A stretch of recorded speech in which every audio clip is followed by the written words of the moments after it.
Sino ang kamukha mo? Pag-usapan po natin yan sa devotion natin na ito. Magandang araw po sa bawat isa sa inyo. Welcome back to our 365 Daily Devotions Seminary Edition.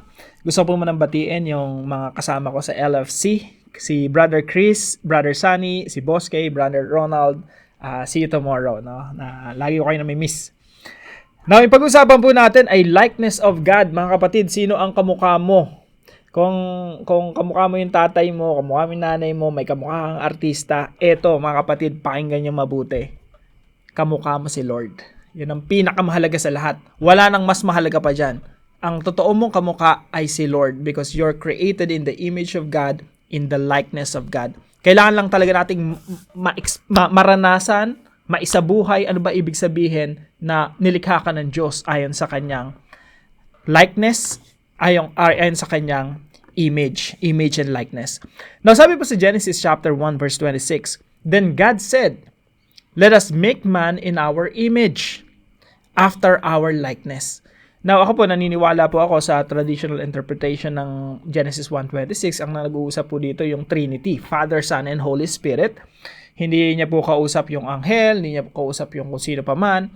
God is talking to the Trinity. Merong pag-uusap sa Trinity, Father, Son, and Holy Spirit. Kaya sabi dito, let us make man in our image after our likeness.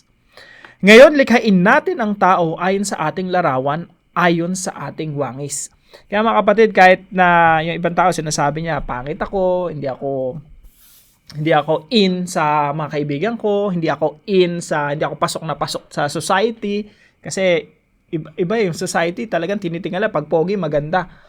Pero mga kapatid, I want you to comfort yourself, no? Na wag mong isipin na pangit ka. You're created in the image and likeness of God. Wala ka nang pakialam sa kahit ano, or kahit kanino, or kahit saan. Ang pakialam mo lang, Lord, thank you. You created me in your image and in your likeness. Now, ano po yung mga teachings po natin ngayong araw? Sasagutin po natin yung tanong na, what does it mean to be made in the likeness of God? Ano ibig sabihin ng kamukha mo si Lord? Number 1 po, humans are God's creative rulers. Tayo pong mga tao ay nilikha para maging mga rulers. Hindi rulers, ibig sabihin tagapamahala. At hindi lang basta tagapamahala, binigyan ka ng Diyos ng creativity. Kaya creative rulers. Tingnan niyo po dito sa Genesis 1:26, sabi dito, let us make man in our image after our likeness. Now, pag-usapan po muna natin yung image and likeness. Dito po sa Genesis chapter 1, ang mapapansin niyo po rito na paulit-ulit na sinasabi ay yung Diyos lumikha. God created such and such. God created the sun, the moon, the stars. God created the heavens and the earth. God created the animals. God created the plants. God created. So sa makatuwid, yung God natin ay creative because He created so many beautiful things. Now, yung creativity ng Diyos, yung pagiging malikhain ng Diyos, pinasa niya sa atin. Sabi nga ng kaibigan ko, nakasama ko ngayon dyan sa harapan ko, no?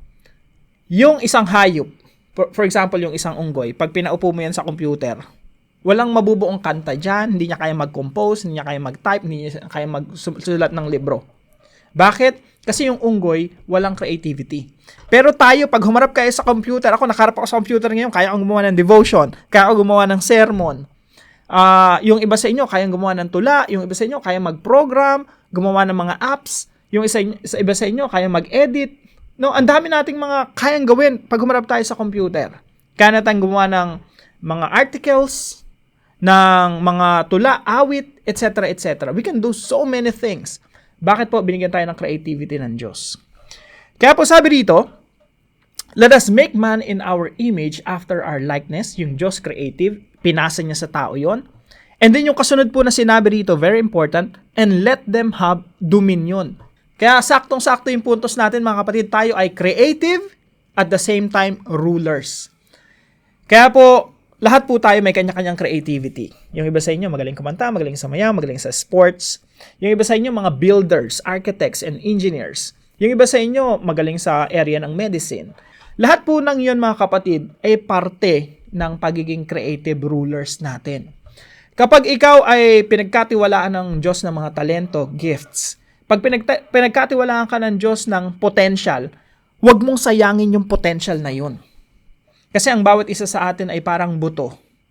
Yang buto na yan, may potential yan para maging puno, para mamunga at dumami yung mga bunga. May potential ka. Merong inilagay sa iyo ang Diyos na kailangan mong gamitin. Kailangan exercise mo yung creativity mo. Gamitin mo yan, pagyamanin mo ang iyong sarili, paunlarin mo ang iyong sarili.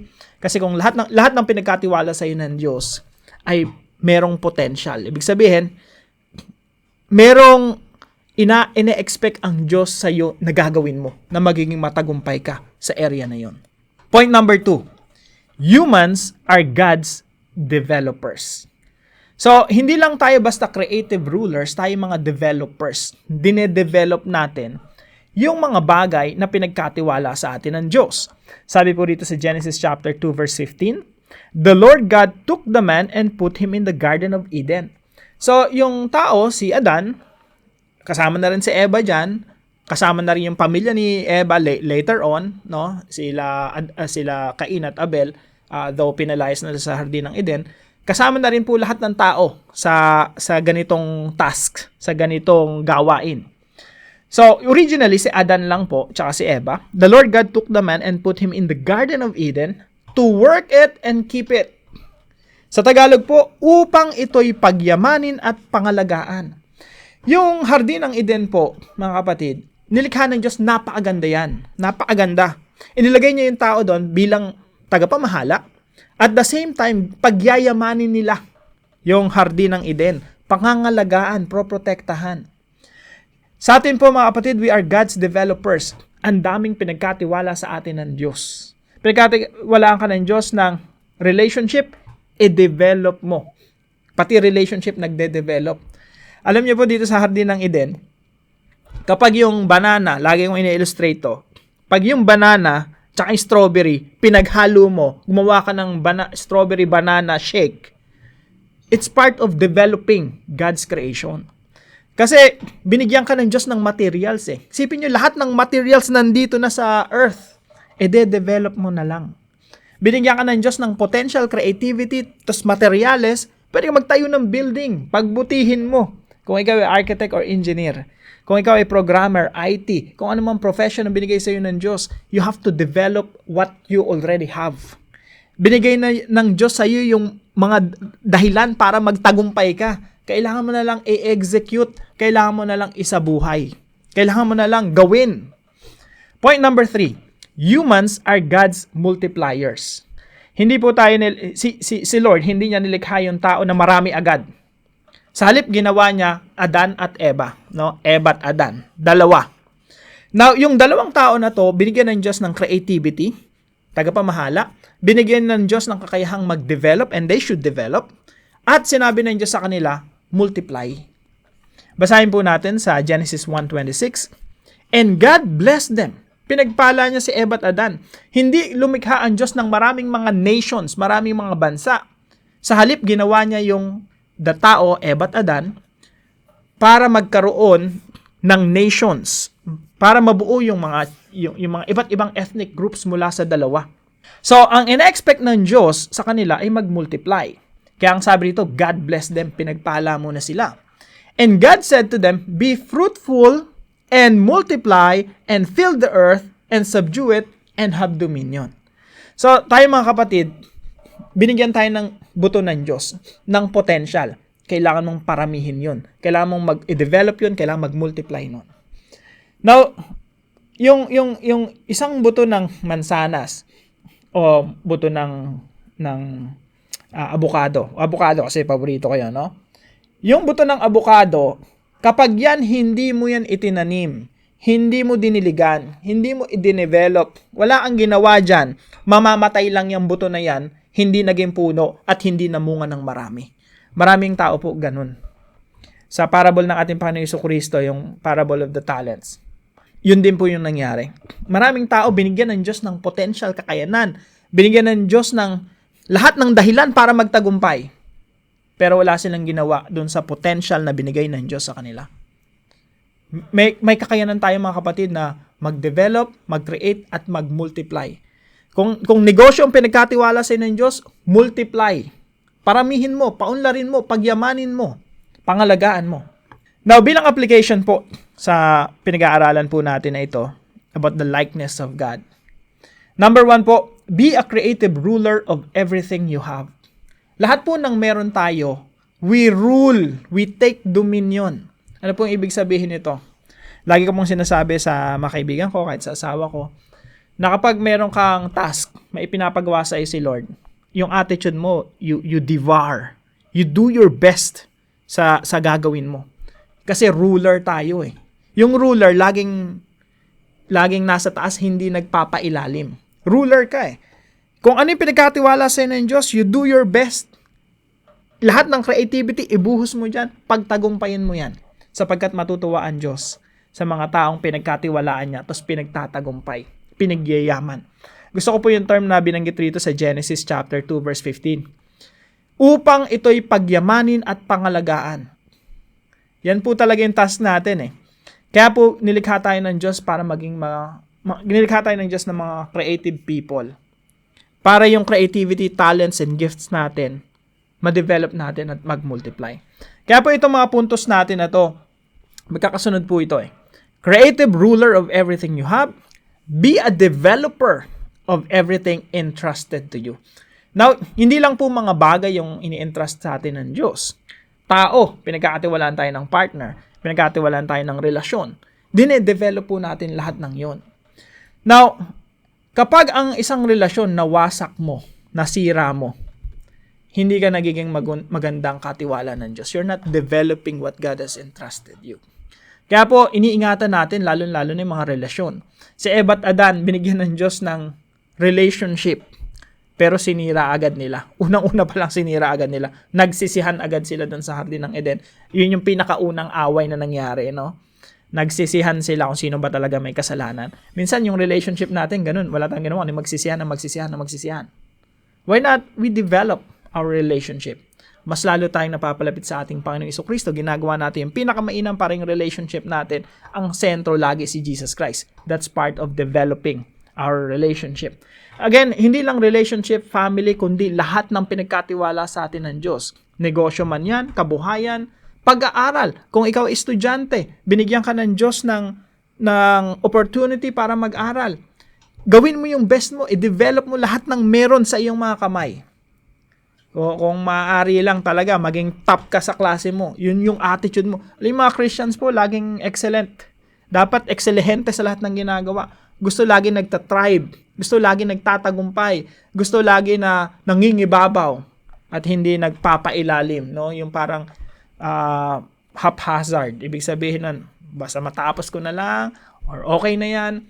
Tayo mga Kristiyano, hindi po ganun yung attitude natin na lagi na lang pasang-awa.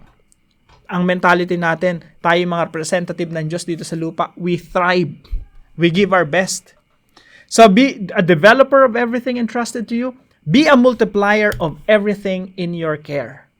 Again, kung ikaw ay pinagkatiwalaan ng Diyos, ng marami po sa atin nakikinig rito, no? Marami sa atin dito nagnenegosyo. Ang mindset mo, Lord, I will multiply.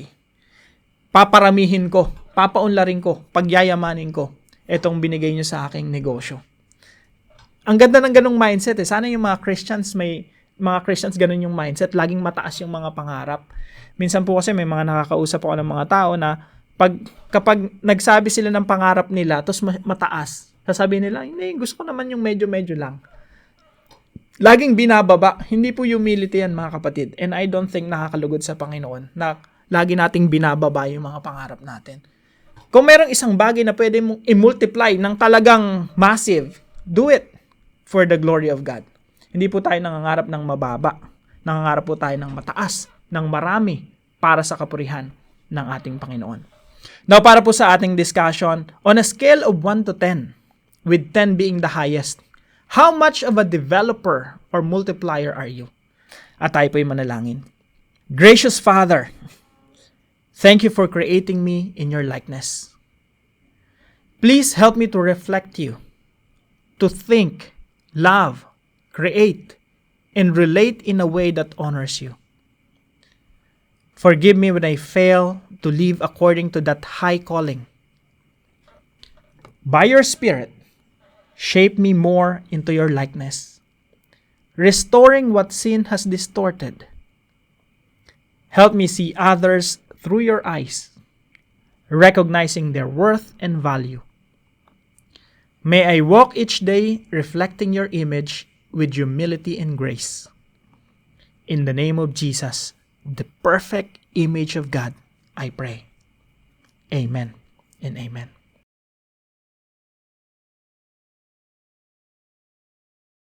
Maraming salamat po sa bawat isa sa inyo na nakasubaybay po dito sa ating channel. I hope napapagpala po kayo ng ating mga devotions. Now, kung kayo po yung natutunan, ma-appreciate ko po kung ipapalam niyo po sa comment section right below this video. And please don't forget to share this devotion to your family and friends. God bless you mga kapatid. See you po tomorrow 5 a.m. dito sa ating daily devotions.